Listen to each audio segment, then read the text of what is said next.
The Federal Reserve is the single most important tool that our government body needs to keep us under control, poor, and in their cubicles so that we can be controlled. Let me explain to you where your taxes really go. A lot of people think your taxes go to paying for the roads and the Social Security and welfare and all of that. But that may be the case on the state level or your local level. The feds have something that no state has, and that is the Federal Reserve.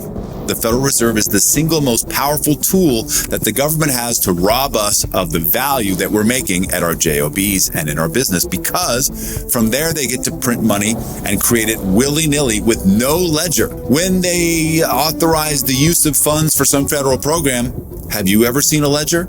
Have you seen receipts? Have you seen any kind of accounting that justifies the expenditure and from where the money came? That's because the money that the government is using is brand new money minted from the Federal Reserve digitally, naturally, these days, and at the maximum value before inflation has time to negate it, and by the time it comes down to us. There's no ledger at the Federal Reserve. They just spend what they want and put it into the money supply and create inflation. So where do our taxes go?